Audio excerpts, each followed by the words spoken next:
카기사는 증시 깍두기. 안녕하세요. 증시 깍두기 TV 시청자 여러분, 투자자 여러분, 도기말 여러분, 그리고 신방금융연사 여러분 모두 반갑습니다. 1월 26일 월요일 차가운 아침 시작됐습니다. 이번에 좀 기네. 한강 얼 것 같습니다. 자, 한강 얼면은 많은 유튜버들이 걸어서 넘기 뭐 이런 거 찍는 거 아니야? 위험합니다. 네. 진짜 추워요. 한강 얼 것 같습니다. 자, 오늘 잠깐만, 유럽 애들이 진짜 미국채 팔고 있는 모양인데? 자, 지난주 주말에 방송을 좀 드렸습니다. 인텔 이야기 많이 들었고, 인텔 실적 한번 볼까요? 인텔은 딱 실적 보면 현재 상황이 바로 이해가 돼요. 이렇게 왜 급락했는지, 폭락했는지 여부가 이제 바로 이해가 되는데요. 그거 보기 전에 오늘 주요한 이슈인 외환부터 보고 갈게요. 자, 외환부터 보고 가겠습니다. 네. 자, 아니다. 그냥 외환 보지 말고, 죄송해요. 오늘 좀 헷갈리는데, 미국 그 전체 시장 흐름 한번 확인하고 갈게요. 네. 사실은 많은 분들이 미국 빅테크들이 올랐기 때문에 별일 없다라고 생각할 수 있는 장인데, 지금 보시면 금융주들이 꽤 많이 빠졌어요. 예. 그리고 아주 그 금융시장의 그 거시 쪽은 굉장히 대단한 흐름이 나타났던 날이었습니다. 그래서 지난주 말에 이건 뭐지 하면서 계속 그 말씀을 드렸던 부분인데요. 조금 요거가 왜 이런지 근원적인 이유를 한번 생각해 보면 조금 무서운 부분이 있는 게 사실이에요. 지금 일단 잠깐 인텔 폭락을 했는데, 인텔이 폭락된 이유를 한번 찾아보도록 하겠습니다. 인텔 주가가 아주 완전하게 급락을 해서 차트 한 번만 보고 바로 그 실적까지 보도록 할게요. 자, 그 실적 지금 이렇게 개파락했습니다. 실적 보고 개파락했고 더 떨어졌어요. 반등이 거의 없이 끝났다는 거. 자, 그 다음에 이제 이거의 실적을 봐야 되는데, 실적을 보시면 자, 이해가 되는 부분이 있죠. 다 나올래나? 이 정도만 보면 될 것 같긴 하네요. 자, 글자가 좀 작지만 보시도록 하죠. 네.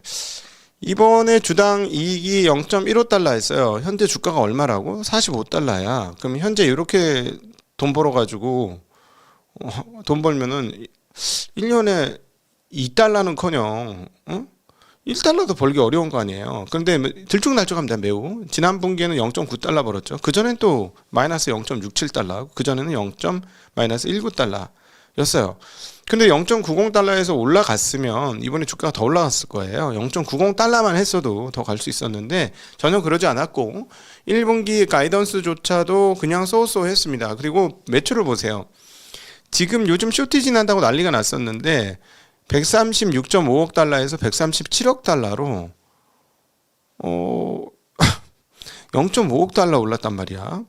그전 보시면은 128억, 126억, 142억, 133억, 128억. 얘는 120억에서 140억 사이를 계속 왔다 갔다 하는데 어떤 그 우상향의 매출 흐름도 보여주지 못하고 있어요.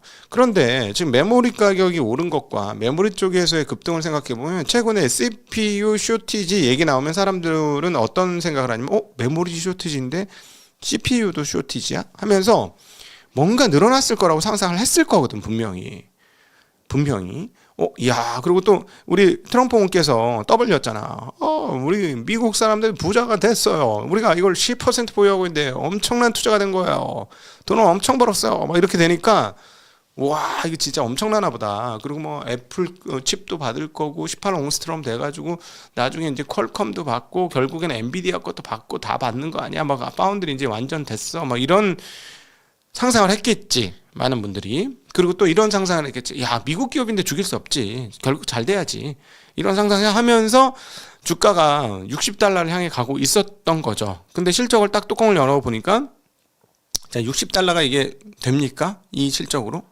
안 됐죠. 그래서 이제 폭락을 한 거예요. 폭락을 한 건데, 네, 요거 때문에 이제 충격을 받으실 분들한테 중국의 엔비디아의 H200 칩 구매 소식을 지난 주말에 전달드렸습니다. 특별히 그 알리바바와 바이트댄스, 틱톡의 바이트댄스가 각각 20만 개 이상의 H200 구매 의사를 비공식적으로 타진했다라는 소식이 있었고, 이 양은 H200 그 라인에서 엄청난 규모이고, 두 회사만이 이 정도니 앞으로 몇 개 회사가 더 되면 40만 개, 두 개 회사 합쳐서 40만 개 이상이라는 비공식 흐름인데, 뭐 60만 개든 80만 개든 뭐 이렇게도 되겠네. 뭐 이렇게 되면 TSMC의 코어스 S라인은 완전한 그 엔비디아 조달 창고로 전락하게 된다. 전락이 아니고 확정되게 된다라고 볼 수 있죠. 그러면 구글의 TPU의 생산 라인도 충분히 얻을 수 없다. 뭐 이런 계산도 나오는 거죠.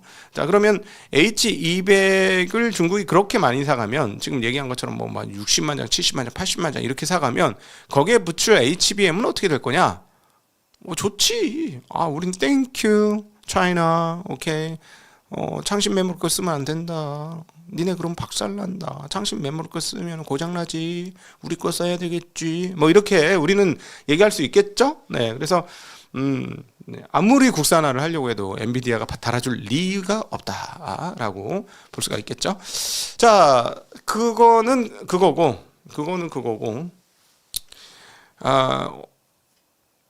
지난 주말에 미국 시장에서 핵심은 뭐였냐면 엔화였습니다. 자, 엔화 보도록 하겠습니다. 달러 테이블 보면 엔화가 어떻게 됐어? 지금 158.3에서 155가 됐단 말이야. 갑자기? 왜? 중요한 재선거한다는데? 그러니까 덩달아 여기에서 달러 원 1464원, 1446원, 20원 빠졌어요, 거의. 자, 그랬죠. 저는 분명히 얘기했다. 경고했어. 달러 약세 베팅 위험하다. 무조건. 그리고 또 심리적으로 보면 모든 사람이 한 방향으로 쏠리는 거 좋은 거 본 적이 없다. 2차 전지 때도 그랬다. 모두가 다 지금 달러 강세 원화 약세를 외치고 있는데 장담 못한다 했는데, 제가 예상했던 것은 너무나 그 약세가 심했고, 그 다음에 외국인 투자자들의 그 한국 주식 매입으로 인한 달러의 매도, 한국 원화 매수가 많았고, 그 다음 기업들도 워낙 달러를 많이 벌고 있기 때문에 그런 요소로 인해서 지금 미국 시장으로 자꾸 돈이 나가긴 하지만, 그럼에도 불구하고 원화 강세 요소도 있다. 뭐 이런 논지에서 말씀드렸는데, 이 논지하고 상관없는 데서 원화 강세가 터진 거죠, 지금. 물론 이제 주요한 변수는 우린 엔화 따라가서 아무리 그렇게 돼도 엔화가 약세면 안 된다라는 말씀드렸는데, 이 주요 변수인 엔화 값이 급등, 즉 환율 급락을 하면서 지금 원화가 강세가 간 거죠.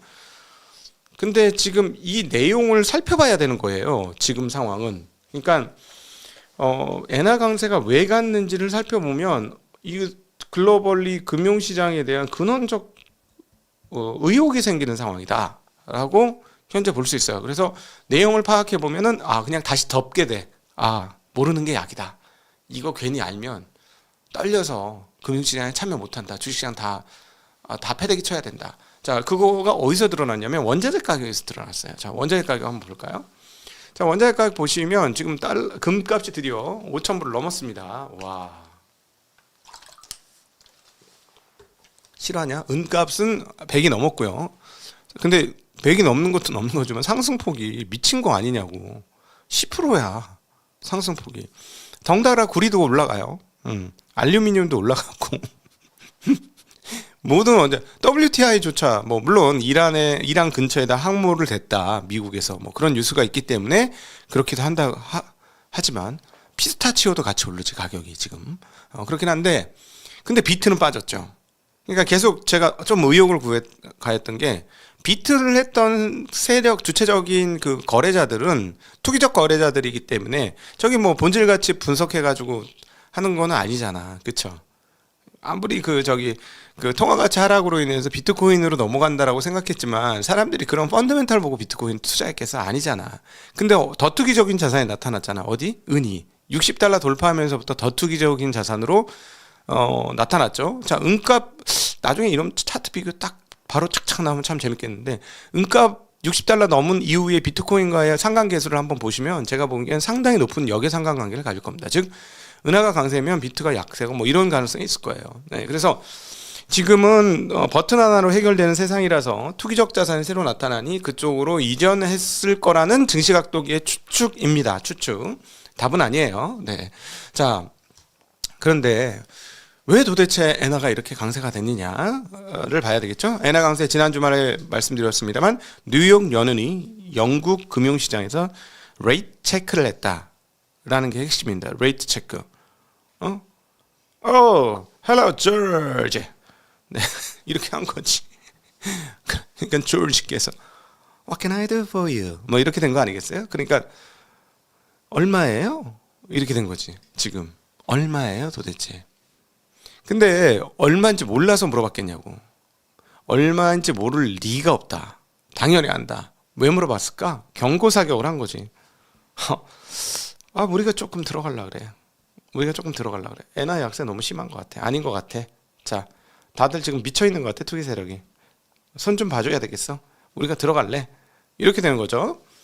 그 말씀을 이제 토요일 날도 드렸고. 자, 그러면 그거에 왜 저렇게 미국이 왜 일본 엔화에 개입하냐고. 말이 되는 소리냐고. 그렇죠? 자, 일단 일본 엔화에 개입한 거긴 하지만 일본 환율 국채에 개입한 거라고도 볼 수 있는 거죠. 마찬가지로. 자, 그런데 일본 국채 가격은 계속 보여드렸습니다만 최근에 좀 심각한 상황들이 지속되고 있었다라는 거죠. 자, 이번 그 레이트 체크 이후에도 뭐 추가적으로 조금 빠지는 듯하면서 그러다 보니까 여기 막판에 또 좀 고개를 들었어요. 왼쪽에 저렇게 산이 만들어진 것 자체가 갭상이 나타나면서 미국 채권에 대한 일본 채권에 대한 패닉이 발생했었죠. 야 던져! 이렇게 된 거지. 야 저거 끝났어. 저거 선고 안 되잖아. 야 끝났어. 빨리 팔아. 채권 똥값이야.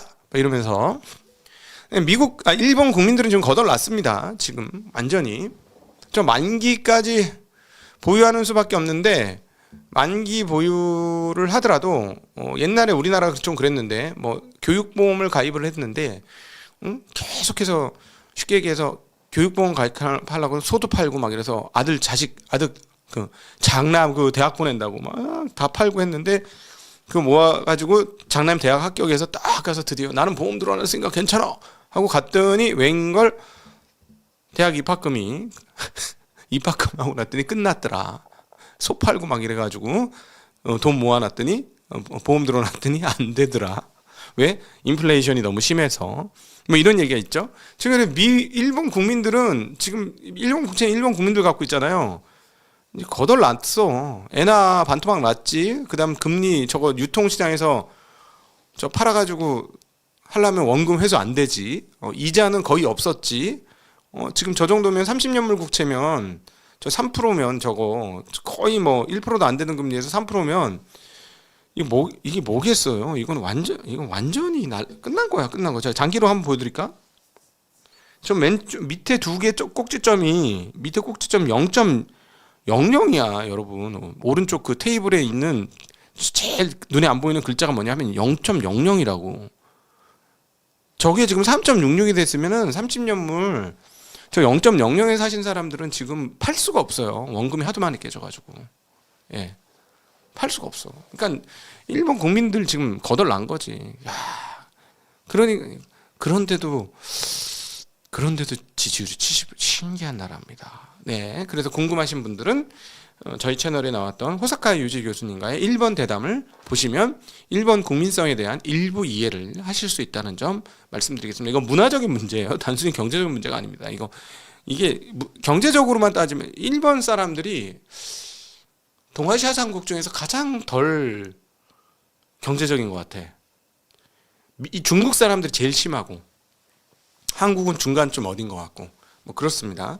자, 어쨌든 2월 8일 날 중요한 해산후여 선고한다는 이야기 있은 이후에 완전히 지금 채권이 날라갔고요. 자, 이렇게 돼서 엔화까지 떨어지고 만약에 일본 정부가 이 채권을 방어하기 위해서 돈이 필요하다면 어디서 돈을 마련할까요? 돈이 어디에 제일 많이 쌓여 있어요? 일본은 미국 국채로 제일 많이 들고 있죠. 그렇죠? 미국 국채로. 자, 여기서 잠시 미국 국채를 갖고 있는 나라들 모습을 한번 봐볼까요? 좀 이렇게 확장된 모습으로 네, 한번 봐보겠습니다. 자, 지금 저 그 그림을 보시면 그 1번이 그 저기 리스트에 나오지 않은 국가에 버금갈 만큼 미국 국채를 갖고 있습니다. 1조 달러가 넘게 갖고 있어요. 나머지 저기 리스트에 안 나온 나머지 국가는 1조 6천억 정도 가지고 있는 거고, 그 다음에 나머지 국가들 중에 중국이 7,509, 그 다음에 영국이 7,227, 그 다음에 룩셈부르크가 굉장히 많습니다. 4,230. 케이번 제도에 있는 거는 막 섞여 있겠지. 막 미국 사람도 있을 것 같고, 유럽 사람도 있을 것 같고, 아시아 사람도 있고, 중국 사람도 있을 것 같아요. 섞여 있을 것 같고, 캐나다 3,788억, 벨지움이 많습니다. 자, 아일랜드는 넘어가도 될 것 같고, 프랑스 3,300, 스위스랜드 2,880, 이제 아시아 나오네요. 타이완 2,820, 홍콩 2,550, 싱가폴, 인디아, 브라질, 노르웨이, 야, 노르웨이도 있네. 예, 이렇게 되는 거죠. 그 다음에 한국도 1249억 달러 가지고 있습니다. 자, 이제 팍스 아메리카나를 한번 생각해 볼 때가 되었습니다. 한번 같이 월요일 아침이니만큼 생각하는 시간을 같이 한번 가져볼게요. 미국이 자국 중심주의로 나갈 때 타국은 어떻게 대응할 것인가를 보기 위해서 한번 더듬더듬해서 가보죠. 1944년 브레튼 우주체제 이후에 전 세계는 미국의 우산 아래 평안하게 살아가는 세계 지구촌이 되었습니다. 그리고 소련이 붕괴되면서부터 완전한 일극 체제로 가게 됐죠. 근데 그동안 그렇게 잘 돌아간 이유는 미국이 전 세계에 물건을 사주면서 달러를 충분히 공급해 주었고, 그 다음에 해적들로부터 자유롭게 해상 방위와 질서를 잘 잡아줬기 때문입니다. 그리고 모두 미국이 완벽하게 셌기 때문에 아무도 미국에 대해서 뭐라고 하지 않았고, 미국이 만들어진 질서에 그냥 편안하게 부합하면서 살고 있었었죠. 그런 상황이었고, 그 다음에 미국이 전 세계에 뿌리는 충분한 달러 공급의 공급처는 어디였을까요? 네, 미국 채권이었죠. 근데 문제는 외국에서 나온 게 아니고 미국 자국 내에서 발생을 했어요. 일단 9.11 테러로 인해서 그 사건이 그 엄청난 사태가 터지자 어마무시한 전쟁 비용을 썼죠. 첫 번째로 미국이 전쟁 비용을 썼습니다. 그런 상황에서 미국에서 부동산 인플레가 터졌는데, 그 인플레는 결국 탐욕에 의해서 만들어졌고 정책 잘못도 있고요. 그다음 그 극단적인 저금리, 그린스펀이 여기서 나오게 되죠. 그린스펀이 아주 잘못했지.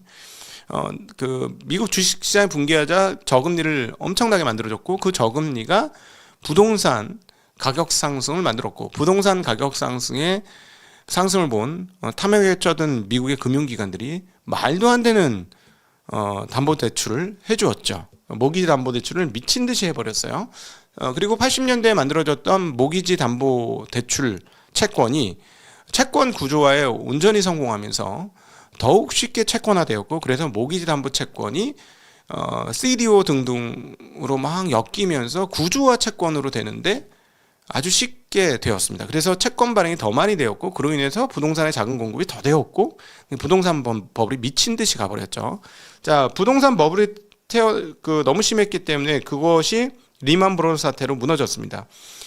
그래서 여기서 이제 잠시 부동산 부채로 자빠지면 국가들이 회복을 못해요. 한국도 얼마 안 남았어요.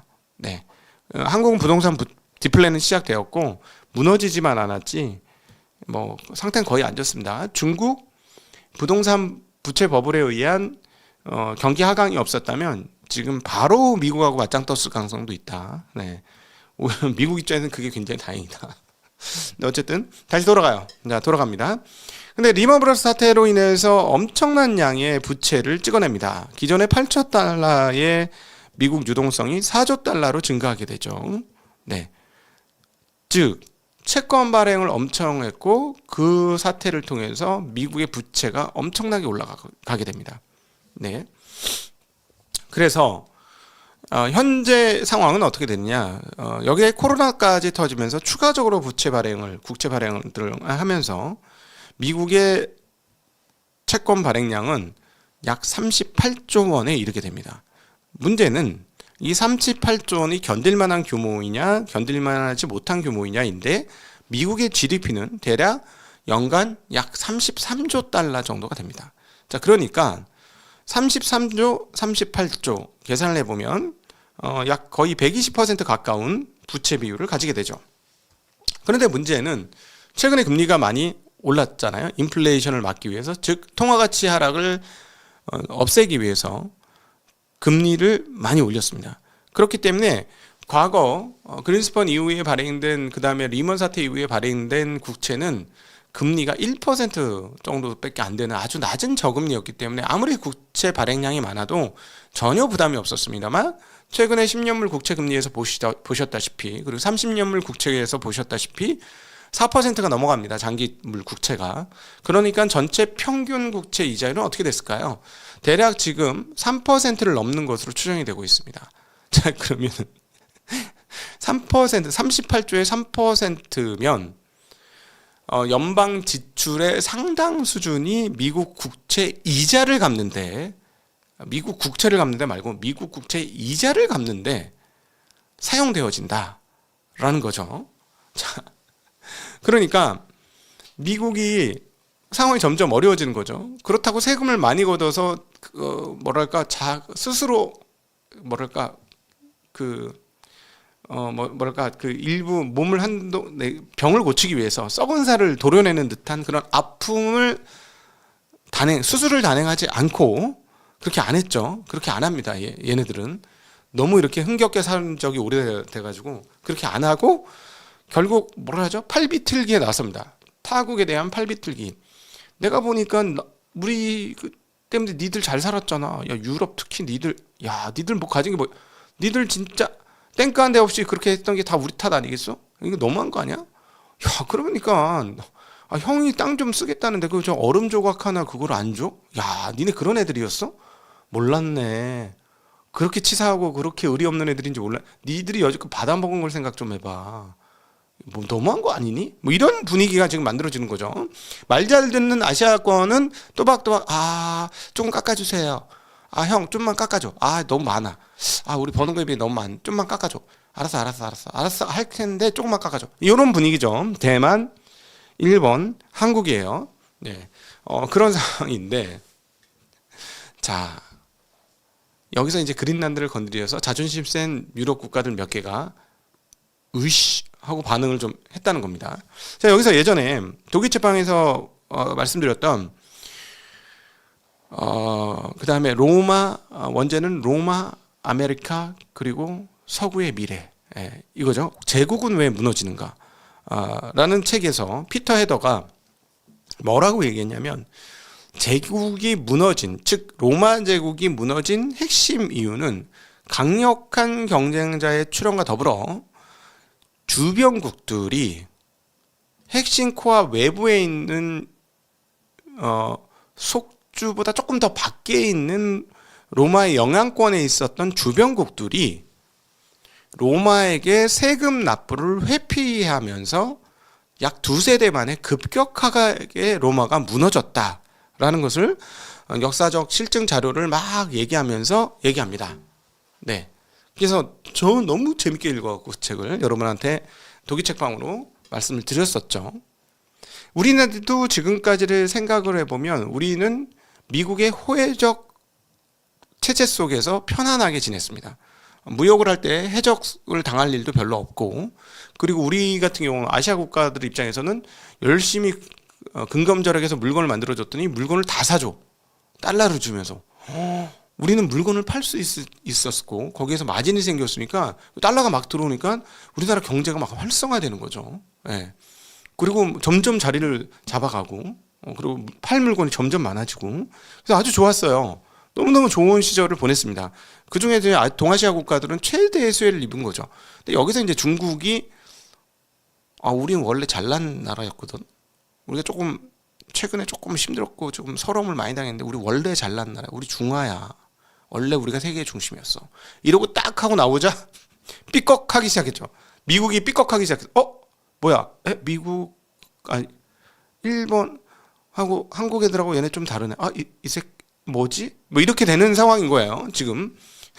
그러니까 이씨 우리가 다 해줬더니 이건 뭐 본전 생각이 나니까 팔을 비틀기 시작한 거예요. 그런데 아시아권은 그렇게 이렇게 호전적이지 않아. 특별히 일본은 매우 순종적이고 한국도 전쟁을 싫어하는 평화의 백이민족이야. 그래가지고 뭐 싸우고 싶지 않아. 그래서 조금만 양보해 주시면 뭐 이렇게 받아들일게요. 대만은 상황이 안 좋아. 상황이 안 좋아서 말 들어야 돼. 뭐 그런 상황이에요. 그랬는데 유럽 애들이 문제였던 거지. 유럽 애들이 국채를 팔았습니다.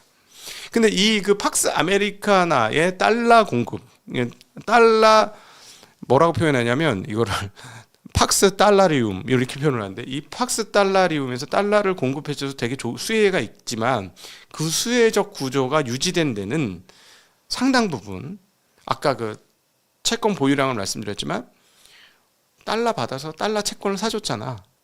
달러 받아서 채권 이 순환 구조가 잘 된 거죠. 이 순환 구조가 잘 된 거예요. 근데 문제는 뭐냐면 적당히 했어야지. 적당히 했어야 되는데 아까 GDP 대비 부채 비율을 말씀드렸지만 미국이 채권을 너무 많이 발행해서 이 감당이 안 되는 수준까지 간 거예요. 자, 이 상황에서 자 유럽 친구들이 국채를 팔았습니다. 네.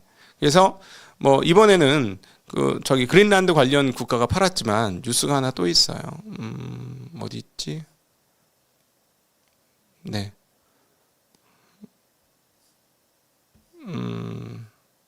네, 네덜란드 공영방송 NOS에 따르면 유럽 최대 연기금, 네덜란드 공적연금 ABP가 미국 국채 보유액을 반년 전에 비해서 지난해 9월 말 기준 34%를 줄였다라는 뉴스가 나옵니다.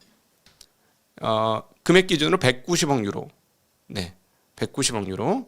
네, 우리나라 돈은 32조 원입니다. 네, 근데 이런 일들이 이제 벌어지기 시작하는 거죠. 이 네덜란드 애들 이거 계산 빠르잖아, 그죠? 그 동인도 회사,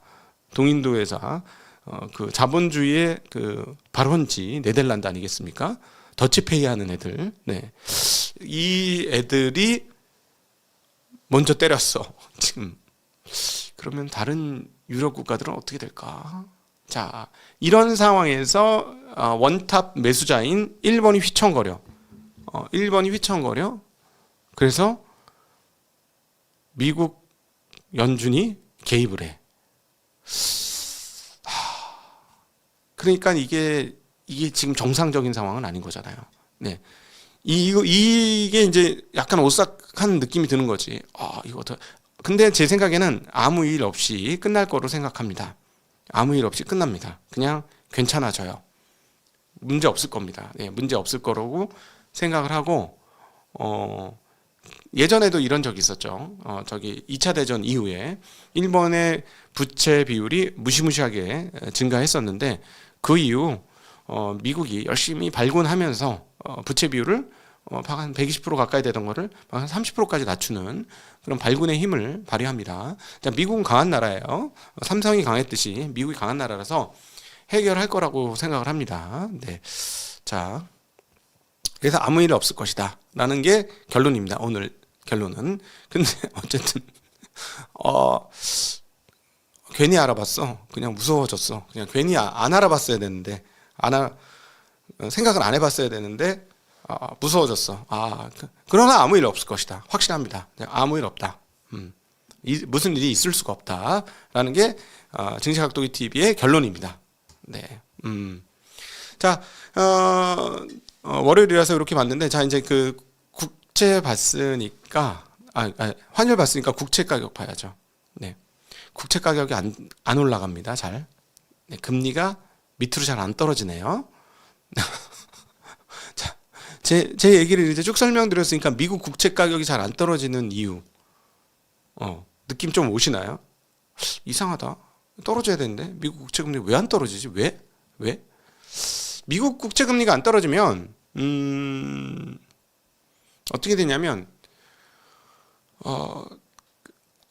위험자산이 그 안전자산 가격이 고공행진을 하면 위험자산에 좋을 턱이 없어요. 네, 좋을 턱이 없습니다. 이거는 그러니까 왜 원금 보장해 주는데 5% 주네 이거 하고 원금 보장 안 해주는데 6% 주네 이러면 여러분 어디다 투자할 거예요? 원금 그러니까 물론 이제 기업마다 틀리지. 기업마다 완전히 틀려. 이 주식이 어려운 건 뭐냐면 아무리 어려운 상황이라도 돈 버는 애들이 있단 말이죠. 예. 한국 화장품이 거덜난 것처럼 보여요. A사, L사가 막 바다로 꽂아버려. 근데 거기에 A사가 잘 됐잖아요. 그죠? 네. 해외 시장 뚫으면서. 그러니까 이 기업은 이렇게 거시 경제로 딱 맞아 떨어지지 않아요. 훌륭한 기업들은 거시 경제가 무너져도 솟아날 구멍을 만들어서 솟아나는 겁니다. 그래서 이게 아주 기묘하고 매력적이야. 주식 투자가 매력적인 게 뭐냐면 훌륭한 기업은 어려움을 뚫고 꽉 하고 올라간단 말이지. 저는 매트릭스 투자자문이 자산운용업계에 그런 솟아나는 회사가 될 것을 믿습니다. 여러분 믿으십니까? 자, 아멘 한번 합시다. 안 들리는데요. 아, 죄송합니다. 네. 자, 그 다음에 이제, 다 봤죠? 원자재 가격. 그래서 그 다음에 이제 미국 지난주에 금리 못 내릴 것 같아요. 제가 금리 못 내릴 것 같아서, 미시간 소비자 심리 지수 이런 거 나온 거 보니까 1월 달에는 물 건너갔다. 이번 주에 금리 결정이 있거든요. 금융통화위원회, 즉 FOMC 있는데, 자, 보세요. 소비자 기대지수 54에서 57로 올라갔고 소비자 심리도 52에서 56으로 올라갔고 인플레이션 예상치 많이 예전보다는 떨어졌지만 3.3 소비자 평가지수 50에서 55야. 자, 심리도 좋아요. 그 다음 GDP 성장은 얼마 나왔다고? 4.4% 연율 환산. 여기서 어떻게 금리를 내려요? 안 돼. 절대 못 내려. 절대 못 내립니다. 제가 보기에는 이번 주 금리 못 내린다고. 그 다음에 이제 이번 금리 결정 FOMC 회의 이후에 누가 연준을 다음 차기 의장이 될 것이냐. 아예 근데 케빈 헤스신 이름이 없어졌더라고. 해 월시 그다음에 누구야? 누구야? 그 아저씨 누구지? 이사님? 여는 이사님? 마이클인가? 이름이 생각 안 나요. 외국 이름이라 죄송합니다. 생각이 안 나요. 그다음에 또 한 분은 링 리드, 네, 블랙록의 링 리드, 뭐 이런 세 분이 지금 오히려 주요한 의장 후보로 지금 추천이 되고 있습니다. 틀릴래나? 저는 500원 어디다 걸었으면 좋겠는데 저는 개인적으로 케빈 해시시 될 것 같아요. 일부러 포석 깔았다 생각합니다. 네, 딱 포석 가는 게 보였어. 네, 틀릴 수도 있습니다. 자, 여기서 틀리면 뭐 꿀밤한데. 뭐 봐주세요. 뭐 그렇게 중요한 건 아니잖아요. 우리 입장에서는 미국 사람들 입장에서는 맞아. 크리스토퍼 월러 감사합니다. 크리스토퍼 월러입니다. 네. 자, 이 뭡니까? 매트릭스 투자자문 문 닫을 듯. 아이고 참. 네. 살려주세요. 자, 저희는 아직까지는 잘 견디고 있습니다. 그리고 일부는 위험 관리를 시작해야 된다는 생각도 더불어서 이제 시작을 했고요. 그 다음에 이제 지난 주말에도 말씀드렸습니다만 코스피 3천은 코스닥 3천은 조심하자라는 말씀 드리고 싶습니다. 좀 돈 땡겨가지고 올릴 수는 있어요. 3,000포인트로 올릴 수는 있는데 그 다음에 후폭풍 어떻게 감당을 하고 꾸정물이야. 꾸정물 정화를 잘해야 됩니다. 꾸정물 정화를 잘해야 그 다음 뒷단이 있다라는 말씀도 더불어서 드리고 싶습니다. 네, 네, 네. 오늘도 함께 해주셔서 진심으로 감사하고요. 행복한 한 주 되시길 빌겠습니다. 감사합니다. 안녕.